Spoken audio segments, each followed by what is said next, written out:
Magandang araw mga bata! Para sa ating unang araw, wastong paraan sa pakikipagkapwa.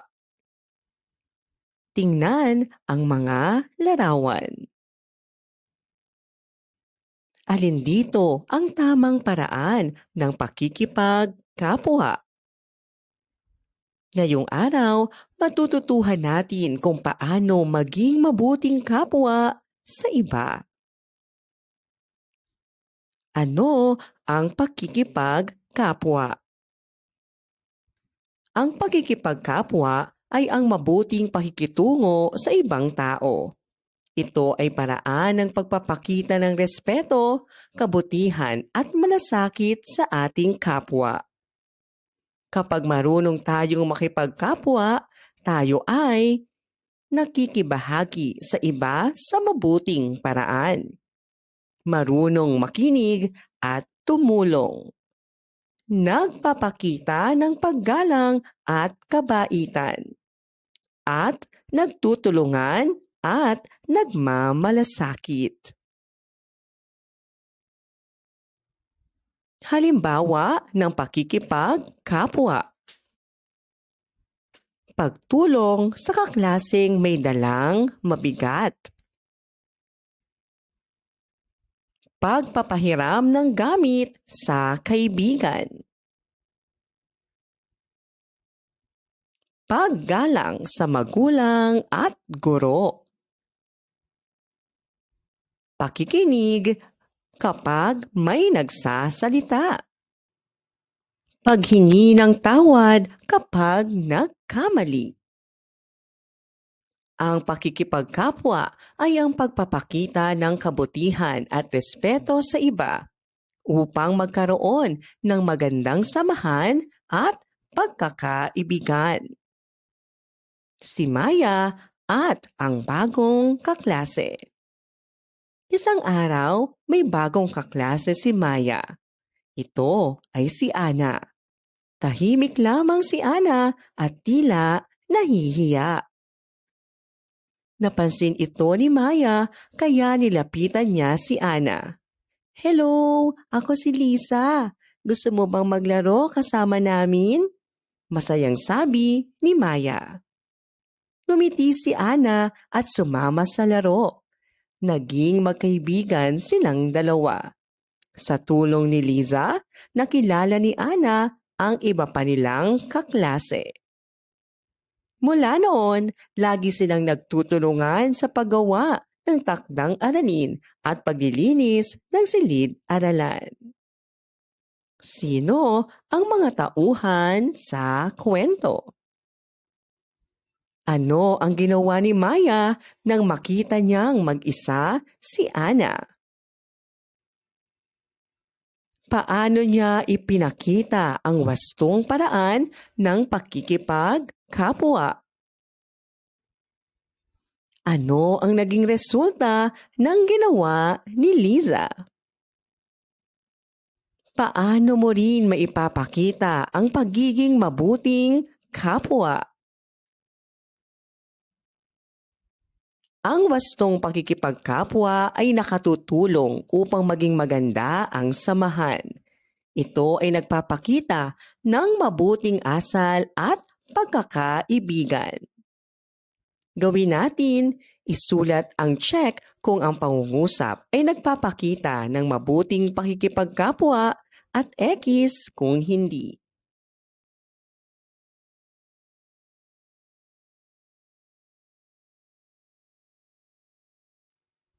Gawin natin. Iguhit ang happy face kung ito ay wastong paraan ng pakikipagkapwa at sad face kung hindi.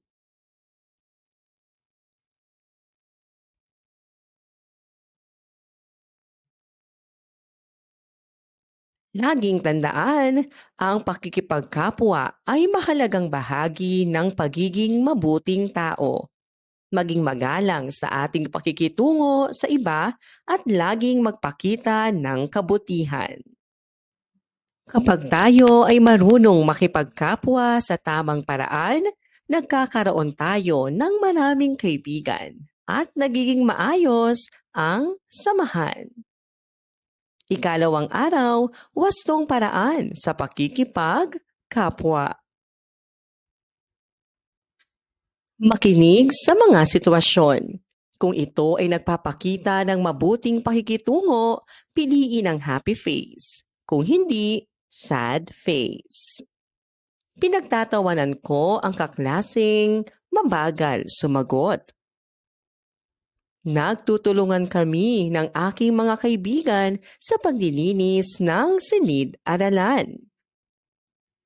Nagpapasalamat ako kapag may tumulong sa akin. Nilalait ko ang kaibigan kong may lumang bag. Ipinapahiram ko ang aking gamit sa kaklase kong walang dala. Ang pakikipagkapwa ay ang pakikitungo natin sa ibang tao. Kapag tayo ay marunong makisama, tumulong at rumespeto, ipinapakita natin ang wastong pakikipagkapwa. Mga wastong paraan sa pakikipagkapwa.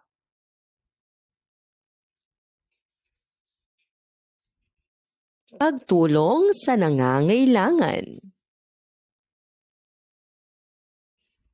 Pakikinig at paggalang sa opinyon ng iba. Pagpapakita ng kabaitan at respeto. Pagbabahagi ng gamit sa kaibigan. Paghingi ng paumanhin kapag nagkamali. Paano mo maipapakita ang pagtulong sa kapwa sa paaralan? Ano ang nararamdaman mo kapag may tumutulong sa iyo? Ang magkaibigang may pakikipagkapwa. Si Juan at si Pedro ay magkaibigan. Isang araw, naiwan ni Pedro ang kanyang lapis.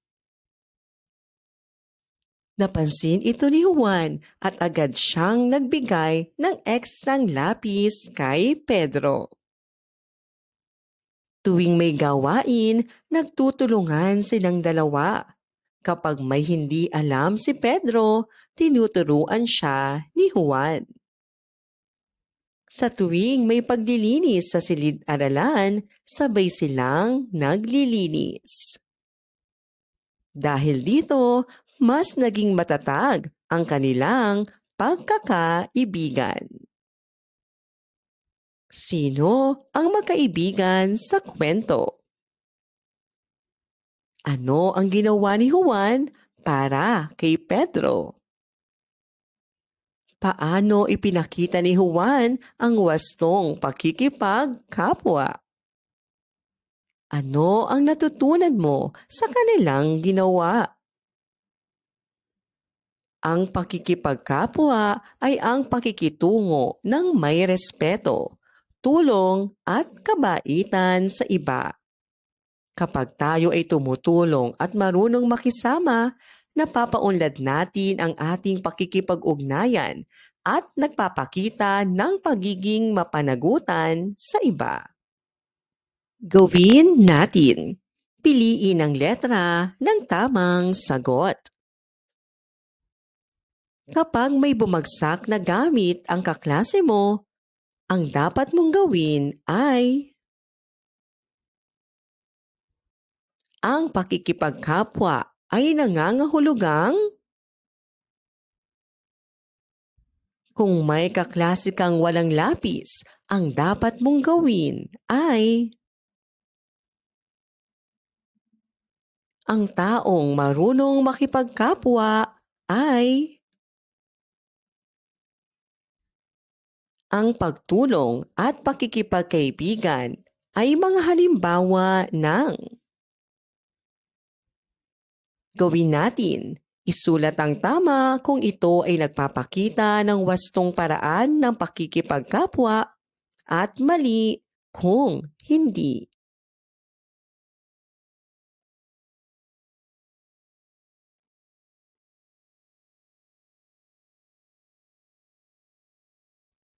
Laging tandaan, ang pakikipagkapwa ay ang pakikitungo sa iba ng may kabaitan at respeto. Ang mabuting pakikipagkapwa ay nagpapakita ng pagiging mapanagutan at makatao. Ikatlong araw, pagsasagawa ng wastong paraan sa pakikipagkapwa. Pumalakpak ng 3 beses kung dapat gawin at 1 beses kung hindi. Nagtutulungan sa paglilinis. Nagbabahagi ng gamit. May batang nagtutulakan sa pila. Nagbibigay galang sa nakatatanda. Mga batang ayaw makipaglaro sa iba. Ang pakikipagkapwa ay nangangahulugang pakikitungo sa iba ng may kabutihan, respeto at pagmamahal. Kapag isinasagawa natin ang mga wastong paraan sa pakikipagkapwa, napapakita natin na tayo ay mapanagutan at mabuting tao. Mga halimbawa ng wastong paraan sa pakikipagkapwa. Una, pagtulong sa nangangailangan. Pagpapautang o pagbabahagi ng gamit. Pagpapakita ng respeto sa nakatatanda. Pakikipaglaro ng walang awayan. At pagpapakita ng kabutihan sa kapatid o kaibigan. Ang tulong ni Rodel. Isang araw, nagmamadaling pumasok si Rodel sa paaralan. Napansin niya na umiiyak si Carlo dahil nadumihan ang kanyang assignment sa ulan. Lumapit si Rodel at inalok si Carlo ng papel upang maisulat muli ang kanyang sagot. Tinulungan din niya itong ayusin ang gamit. Dahil sa kabutihan ni Rodel, naging magkaibigan sila at madalas magtulungan sa paaralan. Sino ang mga tauhan sa kwento? Ano ang problema ni Carlo? Paano tinulungan ni Rodel si Carlo? Ano ang magandang aral na makukuha mo sa kwento? Ang pakikipagkapwa ay paggawa ng mabuti sa kapwa, pagtulong at pagpapakita ng respeto. Ang mga wastong paraan ng pakikipagkapwa ay nakatutulong upang mapaunlad ang ating ugnayan at ipakita ang pagiging mapanagutan. Gawin natin. Iguhit ang masayang mukha kung ito ay nagpapakita ng mabuting pakikipagkapwa at malungkot na mukha kung hindi.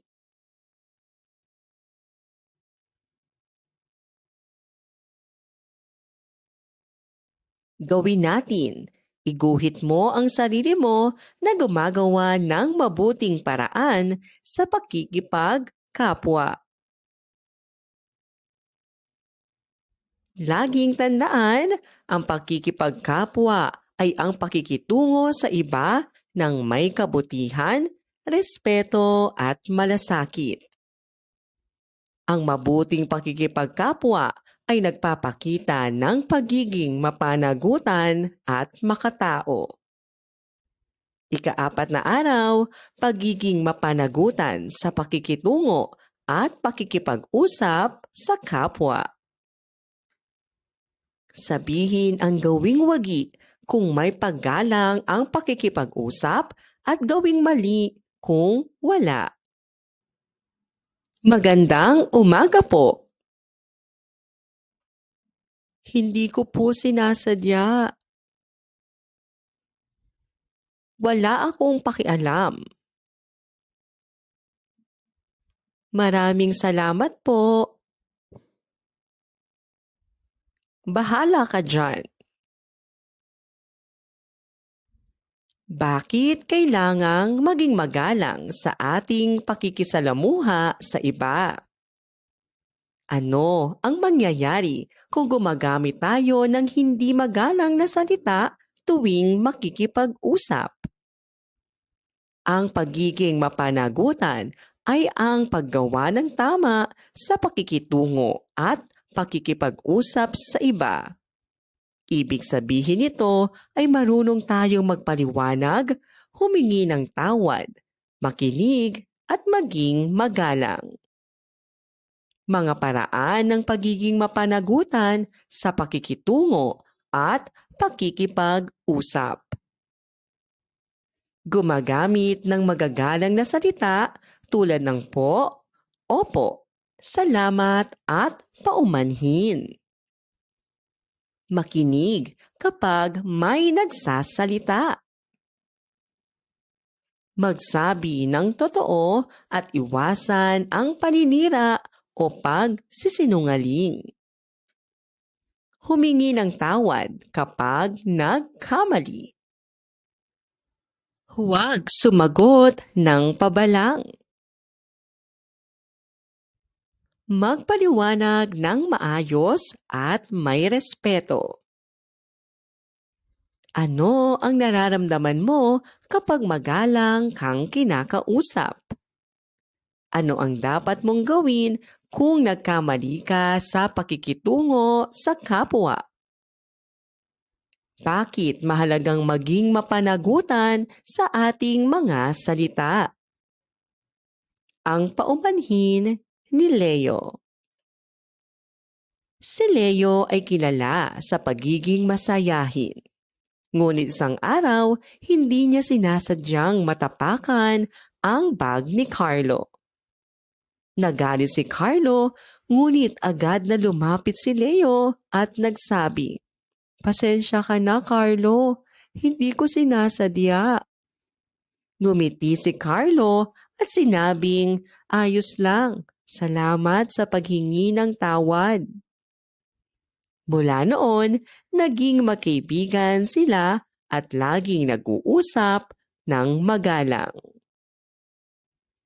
Ano ang nagawa ni Leo kay Carlo? Ano ang ginawa ni Leo pagkatapos? Paano ipinakita ni Leo ang pagiging mapanagutan? Ano ang natutunan mo sa kanilang ginawa? Ang pagiging mapanagutan ay nangangahulugang marunong tayong makinig, magsabi ng totoo, humingi ng tawad at gumamit ng magagalang na salita. Ito ay nakatutulong upang mapanatili ang pagkakaibigan at respeto sa kapwa. Gawin natin, iguhit ang buong puso kung ang sitwasyon ay nagpapakita ng pagiging mapanagutan at sirang puso kung hindi.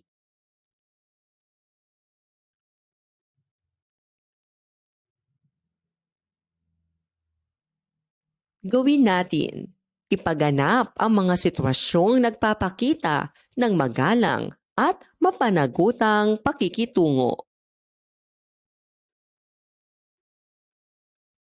Laging tandaan, ang wastong pakikipag-usap at pakikitungo ay nagpapakita ng paggalang at pagmamahal sa kapwa. Kapag tayo ay magalang, matapat at marunong humingi ng tawad, ipinakikita natin na tayo ay mabuting kapwa. Maraming salamat po sa inyong panonood at pagkikinig. Hanggang sa muli pag-aaral ng asignaturang GMRC. Paalam!